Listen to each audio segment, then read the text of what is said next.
Johnny, get off Shade Room. All right. Welcome back to the world's funnest playground, the compound, man. Thank you for having me. So my first question I always start, you've been to the Bronx, you've been to the Bronx Gallery, you've been to that gallery. When you come here as an artist, because you're way more than a photographer. Thank you. What do you see and feel when you come in the compound? To be honest, I feel like a refuge, like a sanctuary. Sanctuary, yep. Sanctuary for the creatives. So where people can come and not feel judged about what their lifestyle is, what their religion is, what politics they follow. When you come here, you're like tofu. Everybody's just one thing, and what you mold yourself into is who you become. And if they don't accept you in that room, they don't belong in that room. So you're cultural tofu. Cultural tofu. I never heard that one, but I'll take it. But man, Johnny, thank you. CT. Thank you for the analogy is incredible. And but for me, these conversations mean so much, man. We just talked about showing you something I did 9 years ago with Ricky Powell. Amazing. I've been doing these for a long time, but I was like, Johnny is somebody. It's funny because I got the two things I say: the moment before and the person before. Mm-hmm. And like before you're the cameraman, your heart is way bigger than the lens. Being able to interview you and your story, I never seen you be interviewed, tell your story. And like I said, if somebody probably gonna interview you, they're gonna ask you, yo, did you catch so-and-so coming out of there? Did you get Janet Jackson titty at the Super Bowl? Like the craziest moments. But for me, it's like, let's go way back, Johnny. Let's start from the beginning. So starting from the beginning, where was Johnny Nunez born? What was the family? Who was the family? And let's start from there. I was born in 1971. Okay. And unfortunately, I was given up for adoption, or rather, I was put in foster care. I wasn't given up for adoption. I was put in foster care. Wow. By, what do you call that? Child Protective Services. Okay. Unfortunately, my mother, I know who she is now, but in her life, she just didn't have room for me. And she was an immigrant from the Caribbean, so she came to America and dropped me off. And she said she was gonna go get milk and come back. She never came back. Wow. I'm just joking. No, but there was a complaint by neighbors that a group of babies were crying in an apartment.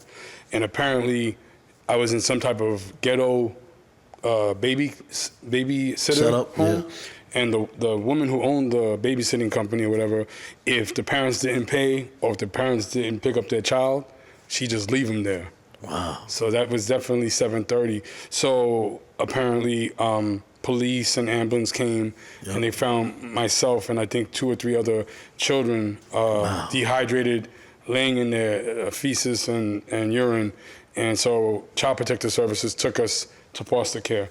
So when I was 12 months old, a beautiful Puerto Rican family heard about me.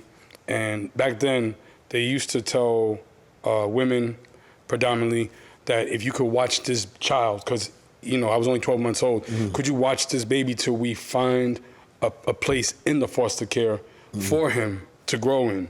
So my mom used to do it, but then she stopped doing it. And the social worker told my mom, there's this little boy who needs a home. He's, good looking, muscular and attractive. Good looking. At 12 months. And, 12 months old now. So my mom went to go visit me, and the story that my brothers told me was that when my mom looked through the glass, it was like one of those glasses that you see through one side, but it's tinted on the other side. Yeah. When she saw me, she said, I really hope that's him.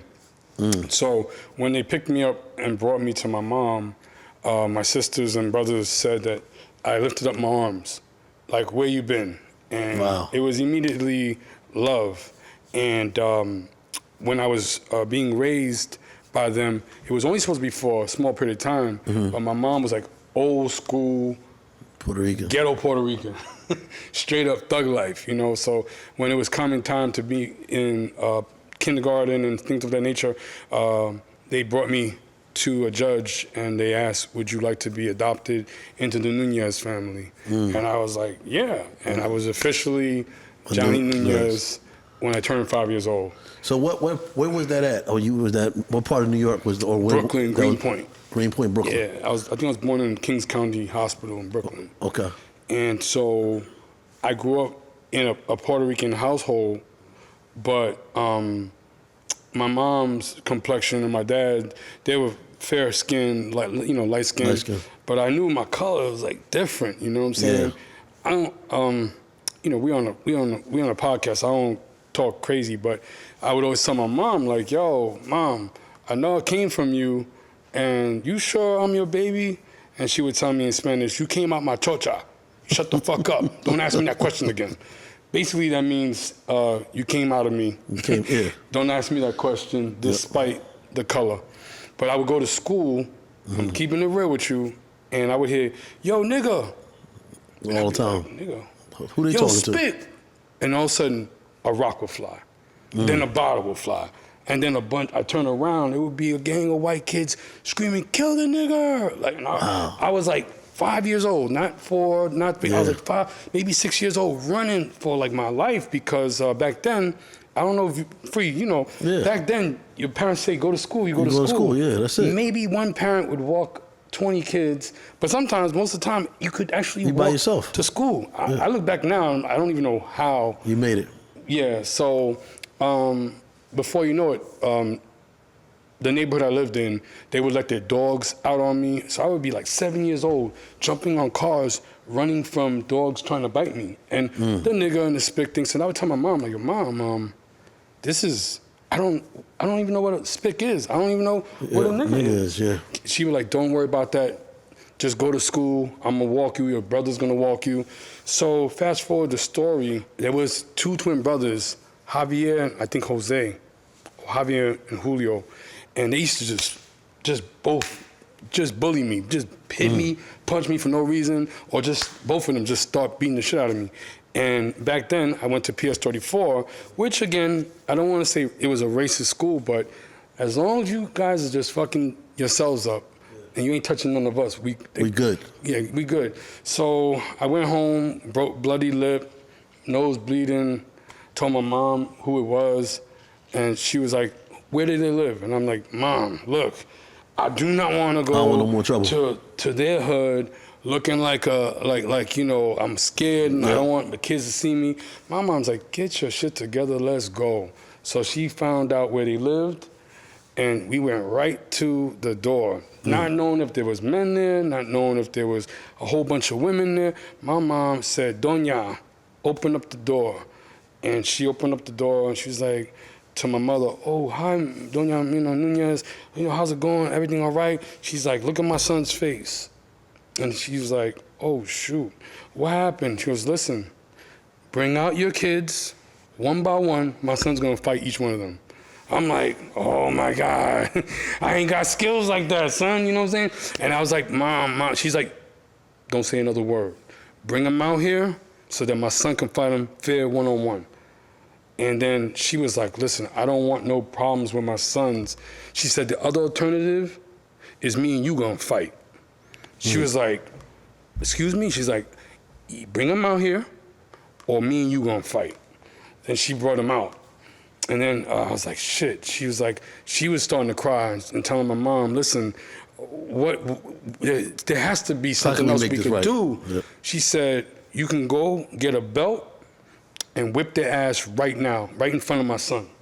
She went into the house, got a belt, and just started whacking the crap, like straight out of like Bugs Bunny cartoon. Yeah, like straight up mean. They were both crying, pulled their pants down, old school, whack, whack, whack. And then she told my mother, "Is that enough?" Mother said, "Hold on, Johnny, is that enough?" I was like, "Nope." Quack, quack, quack, quack, quack, quack, quack. It was to the point where they were trying to cover their hands, and the pain was so severe that they moved their hand because the hand was starting to get hurt. Wow. And then she was like, they're both crying now, screaming, and she said, "Doña Maria, is that enough?" She said, Johnny, is that enough? Nope. Finally, the third time, she said, oh, we good. We're good now. But then my mom was like, if my son ever tells me that you touched him or even looked at him funny, you see your mom right here? I'm gonna fuck her up. You ain't gonna have a mother when you come back home. That part right there. So that was an example of how my mom was. And how so, you was raised. So Yeah. let me ask you this now. Going from, so you've seen the streets through your mom, which was good. So now I always look at like my life and being like, when I talk to people like you, which I consider artists, and looking at your career now, like you, it's more to taking pictures than, you know, it's your eye, it's storytelling, it's the way you shoot things. So just looking at that part of who you are now, but let's take that back to a kid. Growing up in the household that you grew up in, when did this artistic inner energy start forming in you?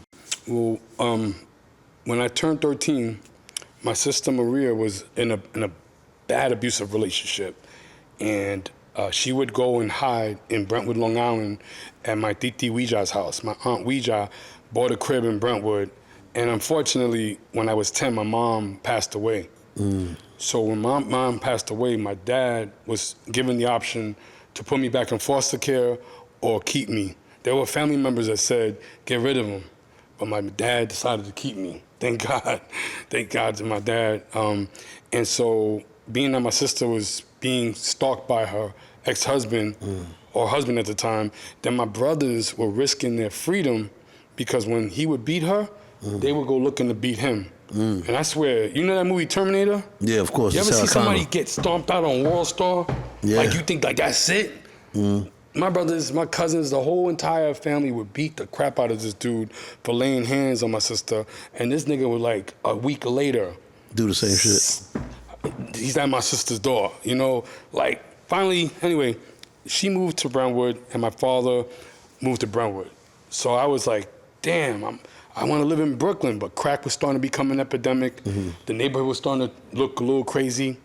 And when I moved to Brentwood, Long Island, I was actually just telling this to Parrish, Eric Sermon the other day. The first day I go to high school, junior high school, the SWAT team was telling all the kids to go back. And I was like, go back. An upset substitute teacher came back and shot our principal in the face with a rifle and then took the whole lunch room hostage. And he was shot by a SWAT team sniper in the head. And I was like, I told my dad, you moved us to Brentwood to get out of violence? And this is what I see. This is the shit? So back then I was like, man, is there even anybody that likes hip hop out here? Does anybody know how to breakdance? Like I was starting to get good at breakdancing.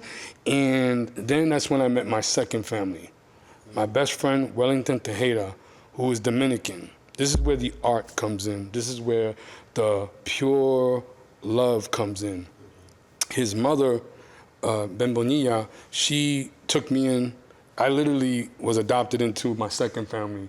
They took me in, and I stopped talking Spanish when my mom had passed away, but then she told me in Spanish, en esta casa, you know, you're gonna speak Spanish in this house. And then she re-taught me how to speak Spanish, and you know, whether it was Amauris, Gucci, Wellington, Lewis, Amauris, all these Dominican family members now became the brothers and sisters I never had. And I'm talking about, I had a bedroom in their house. How about that? So I was like tofu, you know what I'm saying? Now I started learning about house music. And I knew about hip hop through growing up in Brooklyn, but when my dad moved me to Brentwood, I was so upset about being out there with certain people. At the time, they were the Make America Great type. So it was what they call white flight. I have love for every race, but I was fearing that I would go into another neighborhood, leaving Brooklyn into another racial issue. And luckily, I had great friends from all races. But at my school, a rapper, believe it or not, was promoting a nightclub for kids. I think his name was MC Ugly.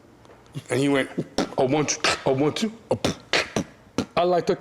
He was promoting a nightclub called Electric Avenue, and I'm like, yo, what is that? Is beatboxing?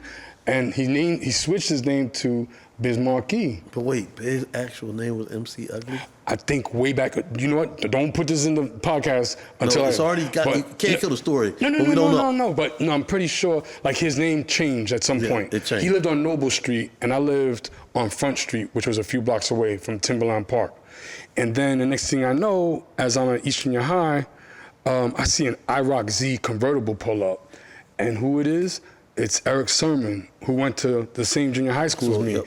I'm like, and he's playing like, You Got to Chill. And I'm like, oh shit, this is my town, Brentwood?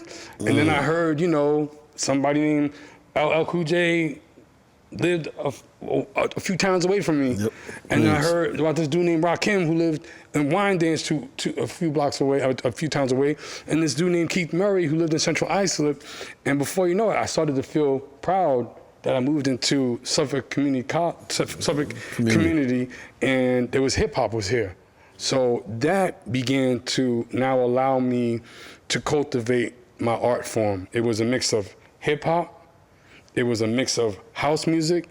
I was learning how to house dance from my best friend's family.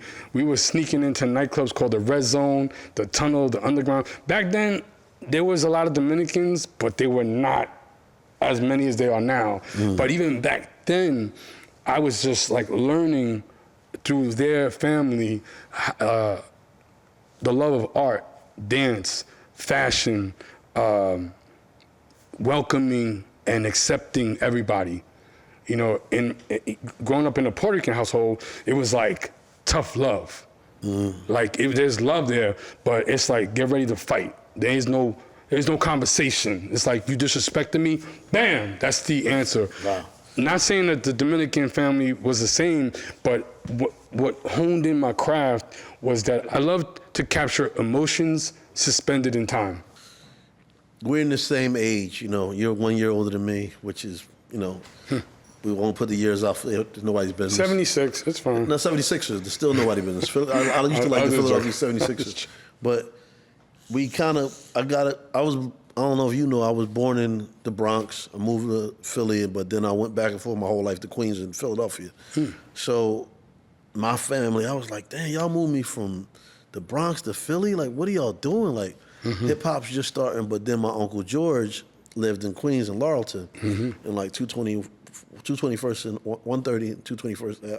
And when I was growing up, I'm 5'6", going to the block. But I'm like, Larry Smith, Run DMC producer, lives up the hill. LL Grandma lived down the street. You coming back up this weekend? Tribe shooting a video on top of Laundromat. They like, Sweet Tea live down the block. And like, so-and-so live in 40 Project. Onyx cutting hair at the Coliseum. I'm like, wow. I'm like, I'm growing up around all of this. But then, end of the summer, like, all right, you gotta go back to Philly. I'm like, what? So I'm literally seeing hip hop birthed. Like, I remember seeing my old friend Jimmy, we sitting on the curb, and he's like, you want to smoke a cigarette? This new Rakim Paid in Full record coming. I'm like, niggas is offering me cigarettes and Paid in Fulls coming out at the same time. And like, it's that same, like, that's where I fell in love with hip hop. Yeah. So, cut to one of the biggest moments, and I don't know if this was Springfield or Farmers or Public Enemy album cover. They did the photo at McDonald's. And everybody was like, that was in Queens. I was like, what? It Takes a Nation. I think, was that Uzi Weigh a ton of back? It wasn't Black Planet. It was the first one. Bum Rush the Show, I think. Wow. But there was a picture of Public Enemy at the McDonald's, and I was like, and what was so big with that, between that, this one clicked to me, that Tribe Called Quest video on top of the Laundromat, because that was around, I think that was Linden. It was close to where we was at. LL with the Painted Rock in the park. So I started seeing images that I was like, we can go around there tomorrow and go look at the Rock. Yeah. We can go to that McDonald's. And I can go to that Cleaners. That's when I was like, wow, imagery is powerful. So you alluded to starting to capture things, looking at moments in time. When did that light bulb and that switch go off? Like, you know what?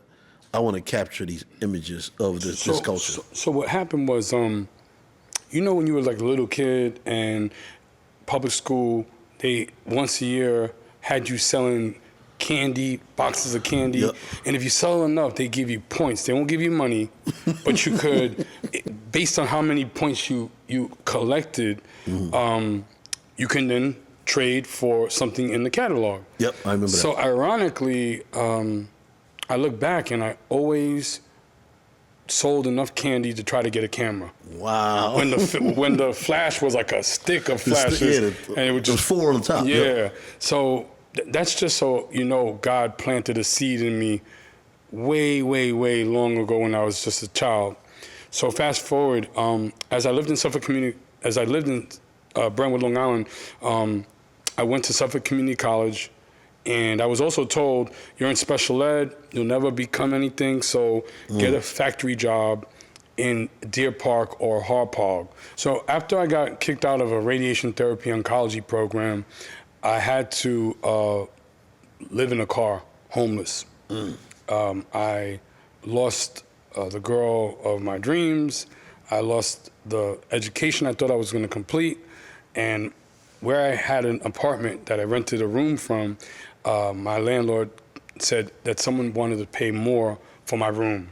So I did not want to upset my father or seem like a failure to the family that adopted me. So I put all my stuff in storage and I went and lived in my car. And because work was, it was so abrupt that I got kicked out of this program that I went to work in the jobs that I did while I was going through college. So I went back to being a home health aide, and I went back to delivering pizza at Pizza Hut. I worked at Pizza Hut too, though. Yeah. So one day I wound up delivering pizza to a friend's home, and when he saw me with my Pizza Hut uniform, he could not believe I was doing this because he knew I was studying medicine. So I'm giving you the quick version of it. I got a $100 bill from him, and I told him I can't break this. If I could be blunt, he's like, "Nigga, stop playing. Keep that, man." So the very next day, I got a call from my manager, and he said, "Johnny, I don't know what you did or who you offended, but there's a gang of guys here at the job. You need to come over here because they're not taking no for an answer. I almost want to call the cops, but I don't want no problems." I said, "Well, what's the problem?" They said, they need you here. That's the problem. So when you get here, come through the side of the parking lot. Do not park in the front. So I drove back to Pizza Hut, and like a car show, I saw all the lights, Porsches, Benzes, the Lexus just came out. And I went to the back, and I said to my manager, "Tony, what's wrong? See that guy right there? He's not happy. You should go out there and talk to him right now." So when I went to the front, it was the same friend I went to school with, who had a beautiful house that I just delivered pizza. So I immediately said, "Yo, so-and-so, you want your change back?" He's like, "Nah, nigga, I need to talk to you." I'm like, "What's going on?" He goes, "I want you to come work for me." I was like, "You opening up a pizzeria too?" He's like, "Nah, nigga, I need you to help me sell that white." I'm like, "White what?" He's a white girl, nigga. Cocaine. I'm like, cocaine? I was like, well, look, I'm working at Pizza Hut now. I don't have time to really, deter from that, He's like, "Give me a hand." I was like, "What you gonna do?" He's like, "Give me a hand." And he put a bunch of paper in my hand. He squeezed it. And he said, "Listen, if tomorrow comes and you decide you don't want to work for me, keep it. A gift from me to you. But if tomorrow comes and you decide to work for me, there's plenty more where that came from." When he dipped, it was like a movie, like from the movie Sinners. They all just left. And as God would have it, that same day, my ex-girlfriend's mother called me and said, "Johnny, I made your favorite dish, Haitian turkey wings and rice and beans. Come on over." I had been reading a book that a friend gave me called Unlimited Power by Anthony Robbins. Remember, I told you, you're not going to believe me. Went to the house to go get the food. She said, "Johnny, honestly, I don't know what you're going through right now, but tonight you sleep here. You still got socks and some clothes." And my ex-girlfriend went to Stony Brook University, so she wasn't there no more. It's just, so when she closed the door, I just looked in my hands. I counted the money first, and I looked in my hands, and I just cried. And I said, God, tomorrow morning, when I wake up, if you don't give me an idea, I'm going to go sell drugs and kill some people, because that was another part of their profession. What the deal? And I hope I don't get in trouble with the podcast community. So the next morning when I woke up, set free, you don't have to believe me, I saw a camera just like that in the air. It was slowly turning, sort of like a display. And I said, you know what? Let me grab it. And I put my hand, and my hand went right through it, and it dissolved. And I'm like, wow, I'm bugging. I must have been really tired. But then all of a sudden, boom, it popped up. I said, man. And it quickly, slowly started to fade with like greeting cards. I said, God, I know I saw what I just saw, but if photography is what you want me to be, show me one more sign, and I swear I won't bother you for a while, in the name of Jesus.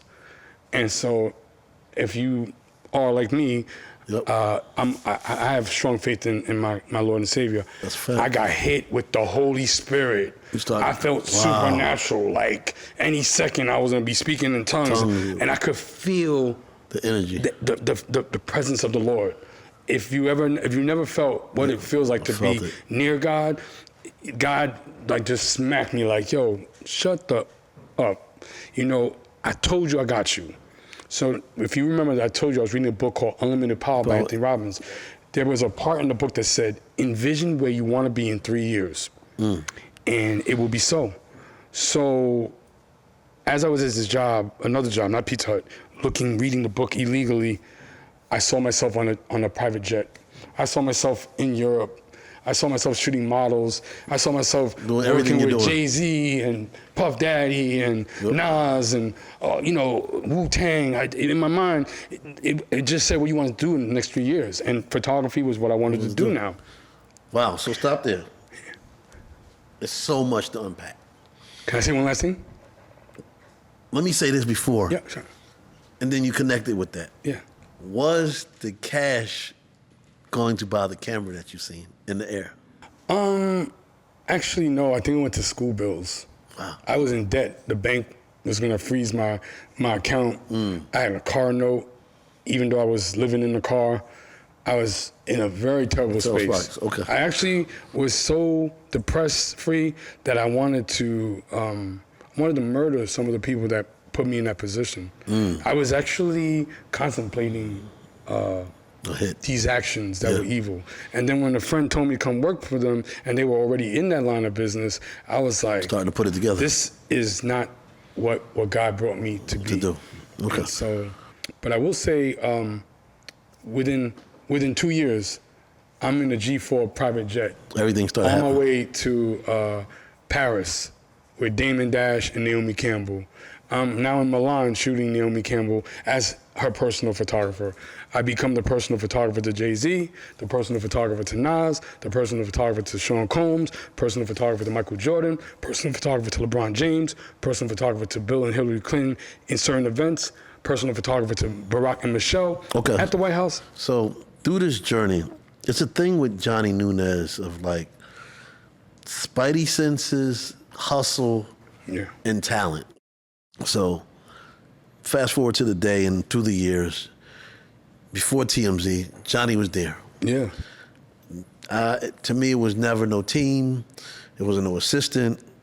I don't know if you had a wiretap in the 80s and 90s, but you always had a hustle that matches an information of knowing where people at, the spots, not being intrusive, but respectful in the way you're shooting. Where did these characteristics come from? Because, hustling don't usually come when you find your talent. You're a man of your word. That a lot of things that I look at how the process of, it takes a lot of process to get the access you get. It takes a lot of process to the hours that you're up shooting. I'll see you in LA or London or wherever, and I might bump into you at 9 in the morning, and then I'll see you 3 a.m. But you're back on it. So before you get to the talent of the camera and taking the pictures, there's a lot of characteristics of you. But where did all those things come in your life to play a position to connect it with the taking the film of like The hustle, the being on point, and all those characteristics. We were poor,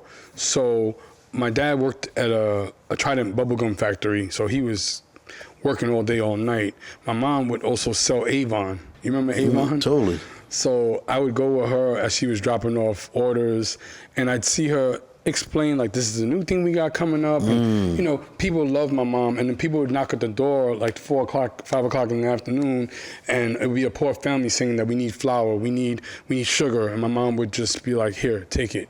So people would always come to my mom. So that ability to network and talk to people and meet them at their needs and help them.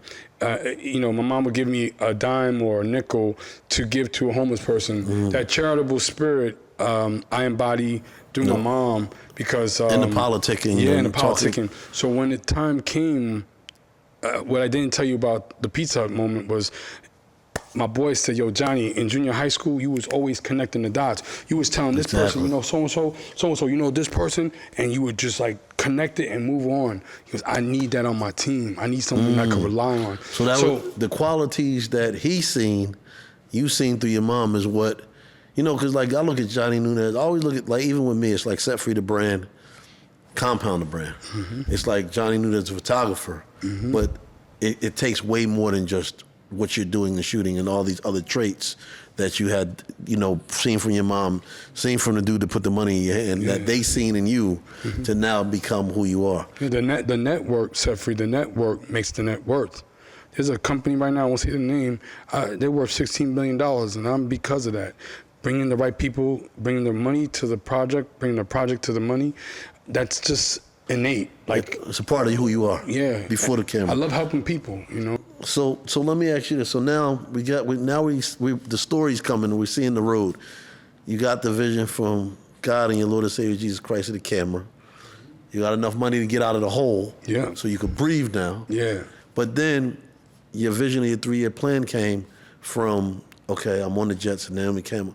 When do you feel like the business started happening? Like learning, like, Dad, what do I charge Jay? What do I charge Naomi? Like, because when you get in, you're not even thinking about the money right away. You're like, I'm accepted. And then when did it turn into a business for you? And when did you look at your work like, no, I'm really Johnny Nunez now? Yeah. Oh, well, there are a few people in my life, like Riggs Morales of the Source magazine, my brother. formerly, He said the Source. that gave me a chance and purchased my photos for $85 a pic.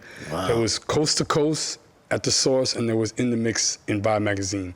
So I relied on these individuals buying my pictures to survive, but it was not enough money to really get to that next level.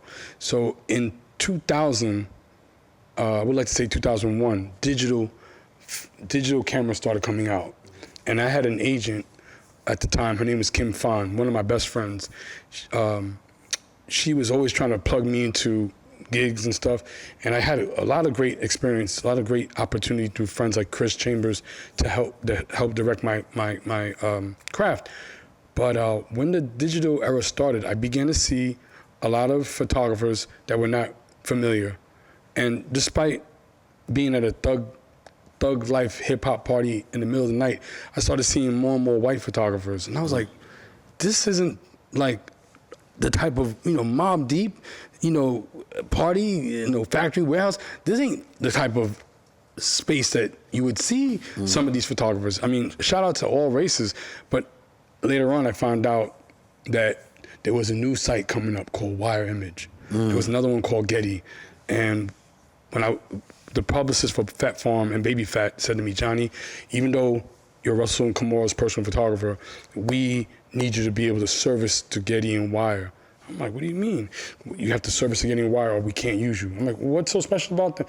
Well, their images go up in the night, right after the event's over. With you, we gotta wait till you process the pictures, bring it to our office, and we gotta select. You don't have time for that. Yeah. You have to get with one of these agencies. So the agent that I had at the time, Kim Pham, said, don't worry, Johnny.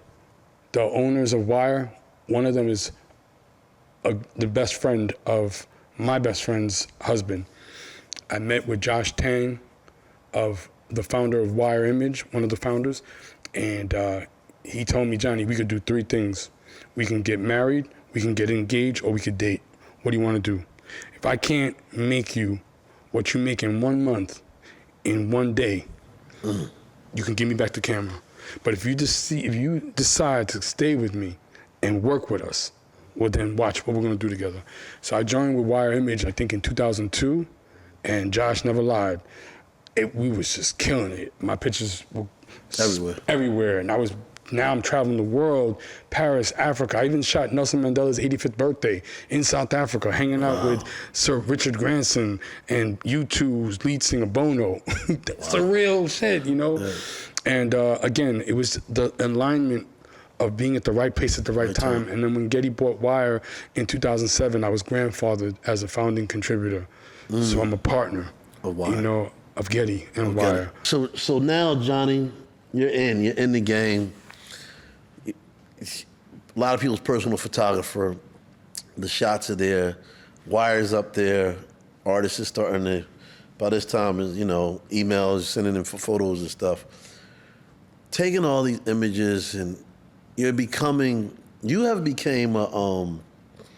they're studio photographers. You were like lifestyle, like, you know, we didn't know what paparazzi was growing up. We didn't know like we didn't understand people would get in cars and chase celebrities, but you know, it could be a wall of photographers and it's like, yo, Johnny, you became the photographer's photographer, the artist's photographer. Thank you. You know, it's not many photographers' names that's mentioned in songs. Like, you know, Nas mentioned you. And there's many records where you mention, like, what is that? Because it's a balance of, like, being a photographer and being an artist friend and a person they could trust. And also the image, like, when did that set in? Like, wow, my peers and people I look up to look at me for my craft, but at the same time, it's something else. It's something else more special than you just, even when you do the most irritating machine gun flash of, like you're really hurting people's eyes, but artists enjoy it. It's like, I'll see guys like, Johnny like, what is that feeling like of having these relationships with artists, being able to capture those moments, but it's more than just taking a picture? When you're an artist and you have a hit song, you know, there are photos that I've taken that are hit photos. Even though sometimes people take credit for my work. Like if you ever saw Cameron with a pink cell phone and a pink fur hat, a photographer, not of our culture, leaned her camera and captured what I set up. So it's almost like stealing lyrics. But that's an example of like a picture I'm proud of, because even though someone else's image that I set up is plastered around the world, I know that it was me, and that's my work. And I have the other originals, but my point is that when you support people that are down and out, at their lowest breaking point, when they have nothing really to offer, or when you shoot that artist that's opening up before the main headliner, and you show them love, whether it be SZA or Kendrick Lamar or Drake, which are people that I actually shot when they first started, and you build a friendship, and you tell them, like, you're gonna be big, I can't wait. I love that song, and I was the first person to perform. You think I'm gonna be big? I already see it, I already know it, I wish you well. And then all of a sudden, a few years later, or a few hit songs later, they're on top. And then they see you and they're like, oh my God, so-and-so. Because like in Anthony Robbins' book, Unlimited Power, there's a word called neurotransmission. You all know what it is, but you might not know the definition. When you are happy, you remember what's around you. When you're sad, you remember what's around you. Your emotions play a very important part of your well-being.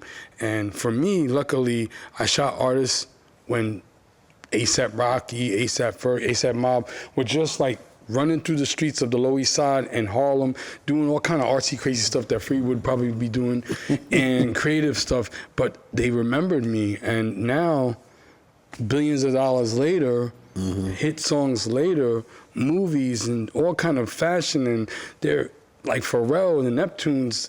You remember, or when they see you, they remember like that nostalgia, like, oh my God. You was there. This is the first photographer that shot me, got me in Word Up magazine or Hype Hair or some publication. Yep. Sometimes they do recognize, but they're like, oh, well, that's whoever. I'm big now. But sometimes they recognize. Yesterday I shot Eve as she was going to this beautiful hotel that I totally didn't know about. And my wife told me, Johnny, that's the nicest hotel in Manhattan. As I was going into the Barat Hotel, or whatever you call it, if you look at my Instagram, you'll see as she's coming out the car and I'm shooting her going into the hotel, she says that the publicist told me not to look at you, but come over here, Johnny. Give me a hug. Because I was Eve's first photographer, blonde bombshell Shouts out to Eve. That's from my Philadelphia, girl. right? Yeah, no, that's Eve. Actually, funny story, man. Eve was on tour with Rough Riders and Cash Money, and this was 90, this was 97, 98, or something, or no, not probably 2000. And I had the N1 mixtapes, and Wow, I remember one. I was like, yo, Eve, I need you to put these tour joints on your tour bus. She was like, what? I was like, yo, I'm telling you, I got the hottest shit right now. She was like, for you, crazy. And then she put them on the tour bus. She was like, yo, everybody started selling them joints on the tour bus. These joints, you was right. Like, awesome. I love Eve, man. Yeah, man. And I guess that's what it is. If you are a solid person and you want to be part of the team, my wife says some people in your life are there for deposits and some are for withdrawals. You have to choose who you want to be or who you want to help. Me, I plant seeds. I plant seeds of friendship. I plant seeds of doubt. I try to help everybody and hope that when they spring up, that they'll be fruitful and multiply, and they'll remember me on that journey. And it's been successful. It's been a great ride. But one thing I will say for you is that I never put anything that's not flattering or TMZ someone or try to put them looking crazy and ruin their career. You respect it. I want to be someone that helps elevate, not someone who helps destroy. And I be seeing on YouTube and Instagram some people that you and I and everyone in this room know that you could have used your power for good and spoke good about this man or good about this woman. Instead, you're trying to tear them down. Yeah. And guess what? That your karma is going to follow you. You're never going to be a success for hurting people. Yeah. So let me ask you this, Johnny. I mean, your shots is all over the world. Thanks. Artists span of 20, 30 years. People, places, things, moments, times, feelings. Congratulations on like the Sotheby's thing. Thank you. Just all the accolades, the restaurant that's showing your work now. Yeah, Caviar. Oh, Caviar in Jersey. The show that we're going to do in the future. Yes, Compound. You heard? Johnny Nunez, 2025. Yes. But going forward is so much more work. Is it like, is there things that you want to do that's like, the books, the museum? It's like, because your work, it's so massive, like the body of work that you have. Thank you. When you think of it, because, I don't think we get to appreciate what all that you've done for the culture. Thank you. It's so much. It's how do you, when you look at like, okay, one part of it is what you do as a talent, but then another part is like sometimes the artists don't understand how to get to, like an artist, he needs a record label to really put his work out there so the world can hear his voice. And do you ever look at yourself and be like, how am I gonna really show this the right way, or like be able to tell my story to the world? I want to do more gallery exhibits and expand my brand to other parts of the world. And there's a photographer, Claude, who I gave an award to in Brooklyn last year. And he's going to be one of the first photographers to work with me this year. And he told me that when he was in Africa, he would see my photos and say, one day I wish to meet Johnny Nunez. Wow. And I wish I could be a photographer like him. Now he's killing the game here in New York City. And that's just an example of like a full circle moment. Full circle moment. I would love to keep our culture in our culture and give opportunities to everyone. I don't care if you're Chinese, white, Latin, Arabic, Muslim, Jewish, Hebrew, Christian, atheists, LGBTQ. I want everyone to have the ability to succeed. If the craft is photography and I could be of service, my doors are always open. God gave me not just a second chance, he gave me a third chance, a fourth chance, probably give me 101 more chances ahead. Right. But because of God showing me favor and having mercy on my life, I can only be a vessel of his word and try to promote his love and his mercy. And so when I have people say, Johnny, how you know Mark Ronson? I met him as a DJ, and I didn't know he was going to be a multi-Grammy producer for Bruno Mars and Cardi B and all, you name it, Amy Winehouse. It's this journey. I would be remiss without giving God the glory, because everything I have, from the hair on my head, which still exists, to the bottom of my sneakers, everything has been navigated by my Lord and Savior. Jesus Christ. Amen. That's a fact. So this is my last one, man, and shout out to my other brother, Ola Shea. Oluwa Shea is my man. He just had a baby boy. He had a baby boy. He was the one that taught me photography. Wow, that's my brother. And the reason I brought him up is because we were in LA on a job for MTV, and he gave me a photography book. I'm bugging that I don't know the photographer name, but one of my new favorite photos of all time, in this book was a picture of Muhammad Ali and Gil Scott-Heron. And so Ola Shea called the photographer, and I'm literally gonna get it one day, but I wanted a 2x3. The photographer said he'll print it out for me, but a 2x3 of them. He shot them in the studio, in the music studio. Wow. And Muhammad Ali was just on some super chill pose and Gil out there. And the reason for my final question to you, and I actually did this to Ricky Powell too, when I interviewed him. If you had a chance to shoot any two people, dead or alive, who would it be? Oh, if I had a chance to shoot two people, dead or alive? Oh, man, that's a good question. Jeez. I would like to have photographed Enoch. And who else? Huh? And who else? I mean, there's no way to shoot Enoch. That's a biblical figure, but I would have. It's funny because I thought you was gonna say Jesus. I want to go back to the beginning. I would like to have shot Enoch, which is was impossible maybe, and I think I would like to shoot. Man, there's so many. Boy, that was a left fielder. Wow. I think I would like to have photographed my mom. Wow. Yeah. I was too young. Yeah. So Enoch and her together. That's a very rare combination. Rare combination. However, I love love. I love when people show support, and when people give you the opportunity when they don't have to. I don't know if that makes any sense, but Yep, totally not. There's a lot of people that showed me love not because they wanted something from me. They just wanted to add on to my life. And I do that for others. Same. And I'm happy when I see it's a success. But if it's a failure, I'm still happy that I was part of that journey. And try to give an opportunity. Try it again, yeah. Well, Johnny, man, thank you for coming back to the compound, telling your story, man. And let's keep it going, brother. Yeah, no doubt. Thank you. Free.